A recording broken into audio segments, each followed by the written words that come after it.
और ये बात आज भी अनुभव करते हैं। ब्रज का कोई ब्रजवासी पहुंचता है तो ठाकुर जी अलग ही दिखते हैं उस दिन। जिस ब्रज से इतना स्नेह ठाकुर जी करते हैं, जिस ब्रज में रहना ही ठाकुर जी को, आप सब जानते होंगे, हमारे गोवर्धन की शिला को गिरिराज जी से बाहर ले जाना मना है, हमारे गिरिराज जी को कहीं भी बाहर पधराना मना है। क्यों? ब्रज छोड़ करके ठाकुर जी कभी नहीं जाते। लेकिन अजब कुमारी को दिए वचन को पूर्ण करने के लिए मुगलों को ठाकुर जी ने बहाना बनाया और उसी दिन से लग गए ठाकुर जी निकलने में, और आज भी मेवाड़ की भूमि पर श्रीनाथ जी विराज रहे हैं अजब कुमारी के लिए। कारण दो ही हैं। तीर्थ को तीर्थ भगवान की उपस्थिति नहीं बनाती, तीर्थ को तीर्थ भक्त का भजन बनाता है। या वो तीर्थ डाकोर जी हो या फिर वो तीर्थ हमारा नाथद्वार मेवाड़ हो। एक वैष्णव के प्रेम ने ही उनको तीर्थ बना दिया।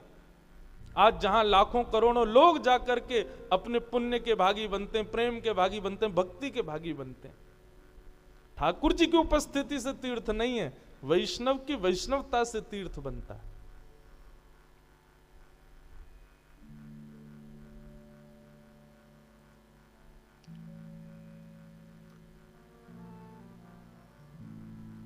आहा,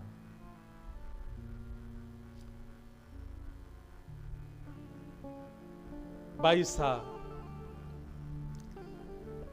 सत्संग करती हैं भोजराज के साथ और कभी कभी उनको सुंदर सुंदर भाव सुनाती हैं।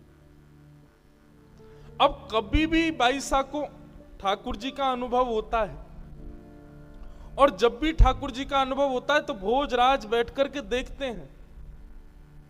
एक बार तो बंधुओं होली का समय, अर्धरात्रि का समय, अचानक मीराबाई उठ गईं, उठ करके मेरे गिरधर मारो गिरधर मारो गिरधर करके बोलने लगी। इतने में ही भोजराज अचेत हो गए। देखा उठ करके मीराबाई, क्या हुआ? श्वेत वस्त्र पहने मीराबाई ने, नेत्र बंद हैं, शरीर कांप रहा है, ठंडा पड़ गया है पूरा शरीर। और तभी भोजराज ने क्या देखा कि श्वेत वस्त्र मीराबाई के अचानक कहीं पर गुलाल के छींटे पड़े हैं, अचानक ही कहीं पर केसर की बूंद प्रकट हो रही हैं, अचानक ही कहीं पर चंदन की बूंद प्रकट हो जाती हैं। भोजराज ये सब दृश्य देख करके नतमस्तक हो जाते और कभी कभी तो स्वयं को कोसते, मुझे कब अनुभव होगा इनका, मुझे कब अनुभव होंगे ऐसे। ऐसी अनुभूतियां भोजराज को होने लगी, और ज्यों ज्यों ये अनुभूतियां बढ़ने लगी त्यों त्यों भोजराज की भक्ति मीराबाई के चरणों में बढ़ने लगी। अब तो वो इसी भाव से मीराबाई के साथ रहने लगे। एक दिन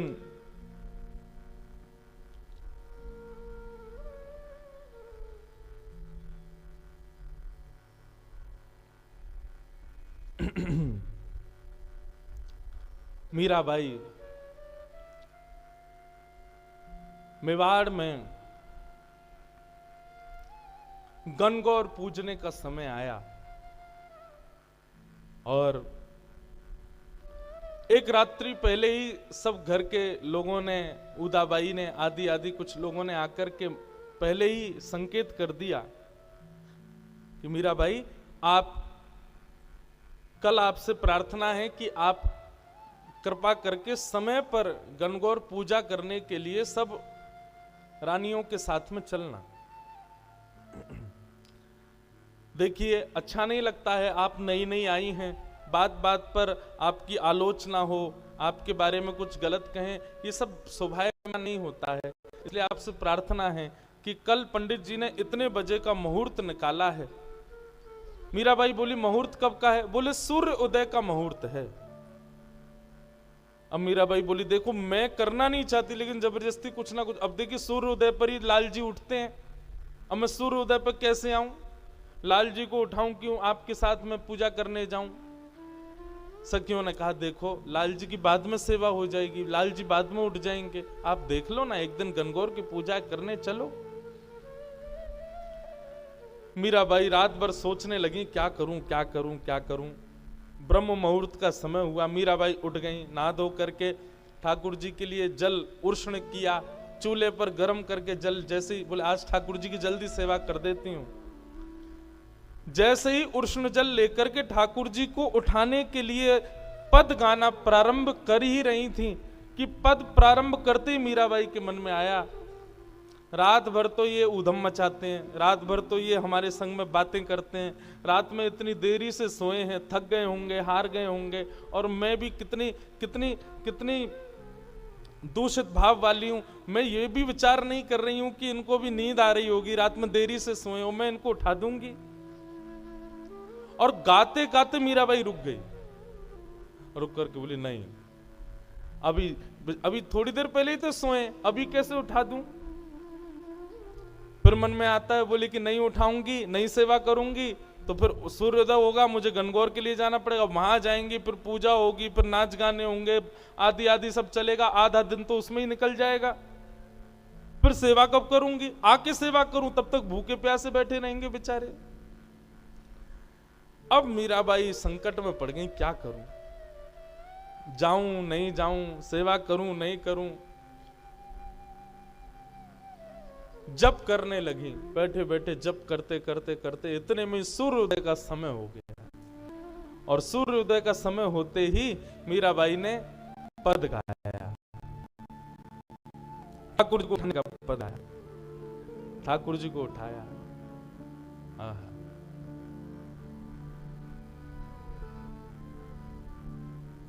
उठाने का पद गाया। मोहन जागिए बलि जई है, लाला जाग रे बलि जई, तेरे कारण श्याम सुंदर मैं नई मुरलिया लई, मोहन जाग रे बलि जई है, लाला जाग रे बलि जई। उठा दिया ठाकुर जी को, और जैसे ही ठाकुर जी उठा करके बिठाए सिंहासन पर, जय हो मेरे प्यारे गिरधर लाल, भोग लगाने लगी। इतने में सखियां आ गई, उदाबाई सब आ गई, बोले चलो गणगौर का समय हो गया। मीराबाई बोली देखो आप लोग कर लो जाके पूजा, जो भी आपको करना है वो सब आप कर लीजिए, अब मेरी सेवा का समय है, मैं सेवा से निवृत्त हो जाऊंगी तब आऊंगी। सब बोलने लगे, बोले आपकी भी अलग ही हट है, अरे आज तुम्हारे ये गोपाल जी थोड़ी देर बैठे नहीं रह सकते। मीराबाई सबको यही समझाती है, बोले ये कोई साधारण सामान्य इनको धातु क्यों बोलते हो आप लोग, ये उनके उठने का समय, स्नान का समय, भोग का समय, मैं वही तो करूंगी। और आपको ज्यादा ही गणगौर पूजने की वो भाव है, आप लोग जाइए जाकर के पूज लीजिए, मैं सेवा से निवृत्त होकर मैं पूज लूंगी, पूजने को मना नहीं है, पर अभी तो मैं सेवा करूं। बोली असमय में पूजने से अपशगुन होता है। मीराबाई बोली आप लोग समय पे पूज लीजिए, आपका सगुन हो जाएगा, अपशगुन मेरा होगा, मैं सह लूंगी। उदाबाई ने कहा अपशगुन पे पूजने जाओगी, तुम्हारा अपशगुन नहीं होगा, तुम्हारे बींद यानी कि हमारे भैया का अपशगुन होगा, उनके जीवन पर अकाल पड़ेगा, उनके जीवन के साथ खिलवाड़ होगा। गलत समय पर पूजा करने से पति के जीवन का ह्रास होता है। मीराबाई बोली लो कर लो बात, यहां पर भी मेरी बात ही सिद्ध होगी, क्यों? क्योंकि मेरे पति तो अजर अमर हैं, उन पर काल का प्रभाव नहीं होता, काल उनके वश में रहता है, काल का प्रभाव उनके ऊपर नहीं होता। मैं चाहे कभी भी पूजा करूं, मेरे पति परमेश्वर तो सदा अजर अमर रहेंगे। ऐसे वर को वरे जो जन्म और मर जाए, बलहारी गिरधर की जासो चुड़लो अमर है जाए। मेरे पति तो ऐसे हैं जिनसे मेरे कभी मांग का सिंदूर, गले का मंगलसूत्र, हाथ की चूड़ियां कभी नहीं टूटेंगी। मेरे पति तो ऐसे हैं, तो मुझे असमय में पूजा करने से कोई दिक्कत नहीं।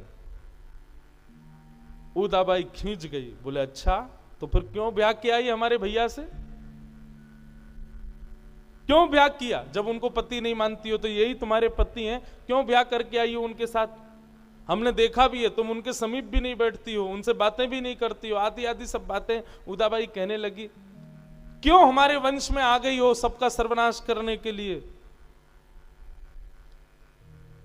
मीराबाई बोली इतनी दिक्कत है मुझसे और मेरे सब भाव से, तो भैया राजवंश में परंपरा है अनेक बहु पत्नियां धारण कर सकता है एक राजा।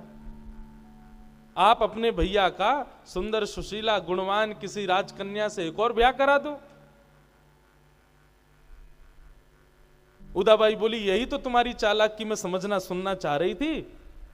धन खर्च हो हमारा, रहो महल में हमारे यहां, अपने ठाकुर जी की सेवा में सामग्री प्रयोग करो हमारी, और जब गृहस्थाश्रम की बात आए तो भैया ब्याह कर लें किसी और से। ऐसी बातें शोभा नहीं देती। मीराबाई के इन सब हठप्रद भावों से पूरा परिवार दुखी रहने लगा, और परिवार भी दुखी नहीं था। भोजराज तो बड़े प्रसन्न थे, राजा महाराजा तो घर की कुछ जैसे ननद हो गई, सास हो गई, आदि आदि ये सब बड़ी दुखी रहती थी, कुछ भी नहीं करती हैं ऐसा।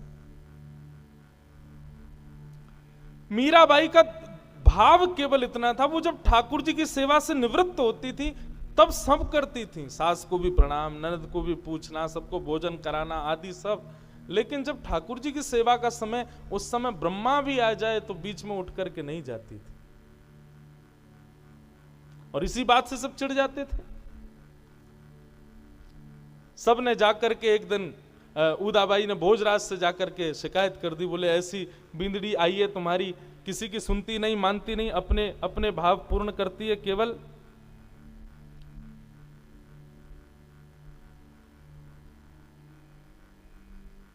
भोजराज ने अपनी बहन को ही समझाया, बोले बहन हम लोग राजा आदमी हैं, हम लोगों को लड़ाई करना, झगड़ा करना, धन अर्जित करना, रत्न बनाना, इन्हीं से ही फुर्सत नहीं है। भक्त लोगों की भाषा हमको समझ में नहीं आएगी।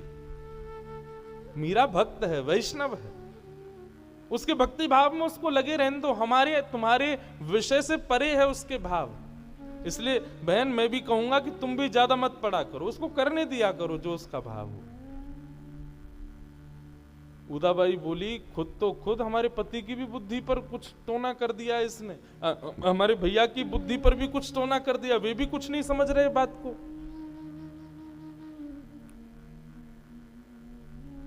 इस प्रकार बंधुओं चलता रहा, लेकिन एक बहुत सुंदर समय आया, और वो सुंदर समय ये था कि जब से मीराबाई मेवाड़ विराजने लगी, अपने ससुराल आ गईं, तो वृंदावन से, अयोध्या से, जगह जगह से संत जन पहले जब पुष्कर जाते थे तो पहले मेड़ता जाते थे, और मेड़ता में राव दूधा जी के यहाँ पर रह करके थोड़ा कुछ दिन व्यतीत करते, और उसमें भी लोभ होता था मीराबाई के दर्शन का। मीराबाई का दर्शन करते और दर्शन करने के बाद फिर पुष्कर जाते थे। लेकिन अब मेड़ता में संतों की जमात आनी बंद हो गई। क्यों? मीराबाई तो है नहीं। लेकिन कुछ संतों को बड़ी व्याकुलता हुई मीराबाई के दर्शन की, तो वे सब मेवाड़ पहुंच गए। अब मेवाड़ में एक संत, दो संत, 10 संत आवे तब तक तो ठीक था, लेकिन अब तो जमात की जमात 100-100 संत मेवाड़ आने लगे। मेवाड़ के लोग तो भयभीत रहते थे कि कब आक्रमण हो जाए, क्योंकि एकमात्र ऐसा राज्य था भारत का जहां पर कोई भी पराजय नहीं कर पाया किसी को। तो राजाओं को लगता था संतों के रूप में कहीं ये रूप बदल करके मुगल तो नहीं आते हैं। इसलिए जितने भी संत मेवाड़ आते थे उनके साथ में अनुचित व्यवहार किया जाता था ताकि ये दोबारा ना आवे। और मेवाड़ में एक आध मंदिर था थोड़ी दूरी पर, वहीं उनको वहीं तक सीमित रखा जाता था, कहीं से भी वो राजभवन के पास ना पहुंचे ऐसी व्यवस्था देखी जाती थी। अब राजभवन में मीराबाई उनके दर्शन के लिए तो आते ही थे सब। तो मीराबाई को जब ये बात खबर पता चली कि संत जन आते हैं, तो मीराबाई राजभवन की एक अटारी पर कभी कभी जाकर के खड़ी हो जाती और वहीं से ही संतों के ऊपर पुष्प वर्षा करती, वहीं से ही उनकी आरती करती, वहीं से ही दंडवत प्रणाम करती, संतों का सम्मान कर देती और संतों को मीराबाई का दर्शन हो जाता। भोजराज ने जब ये बात भोजराज जी को पता चली तो भोजराज ने जाकर के संतों से पूछा कि आप सब वैष्णव हैं, संत जन हैं, तीर्थों में भगवत दर्शन करने जाते हैं, आप मेवाड़ क्यों आते हो? और मैंने जैसा देखा कि हमारे यहाँ की प्रजा आपका ज्यादा सम्मान नहीं करती, आपका अपमान कर देती है, फिर भी आप मेवाड़ आते हो। संतों ने बहुत सुंदर बात कही। बोले कि राजा भोज,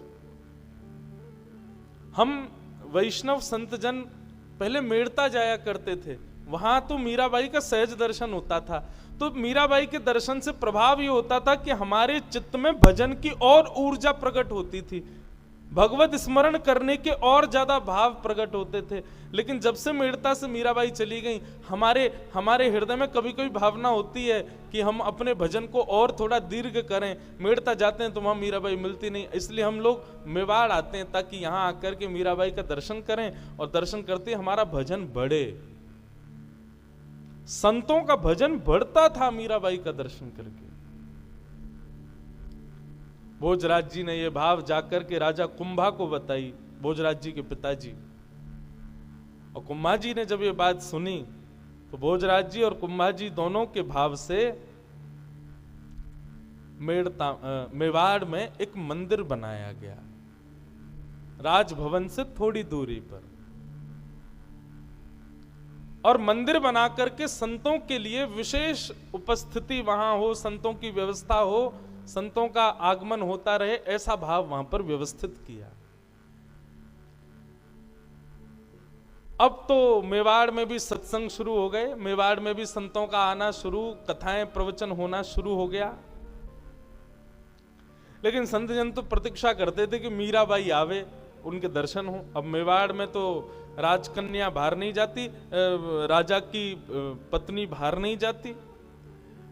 तो भोजराज जी ने उसकी भी व्यवस्था की कि सुबह शाम थोड़ी थोड़ी देर के लिए मीराबाई वहां जाने लगी, तो संतों को भी दर्शन होने लगे। तो जो भोजराज जी की पहले से मनस्थिति थी कि मेवाड़ में संतों का आगमन हो, मेवाड़ भी भक्तिमय भूमि बने, वो अब बनने लगी थी। एक मंदिर का निर्माण हो चुका था। मीराबाई समय समय पर वहां जाती और जाकर के संतों के बीच में आनंद करती थी। इस प्रकार सब चल ही रहा था कि तीज का दिन आया और तीज के दिन सब लोग अपने अपने व्यवस्थाओं अनुसार जैसा उत्सव मनाना चाहिए सब लोग कर रहे थे। मीराबाई अपने ठाकुर जी की सेवा कर रही थी और सेवा करते करते करते करते ठाकुर जी प्रत्यक्ष प्रकट हो गए मीराबाई के सामने। जैसे ही प्रत्यक्ष प्रकट हुए, अब तो आते ही थे ठाकुर जी, कभी कभी अनुभव किया कराया करते थे, परंतु विवाह के पश्चात आज ठाकुर जी का आगमन जब हुआ, मीराबाई तो व्याकुल हो गई, नाचने लगी, गाने लगी, सखियों से कहने लगी मंगल वाद्य बजाओ, आनंद करो सब लोग। सब जगह आनंद की लहर मीराबाई के पूरे भवन में होने लगी।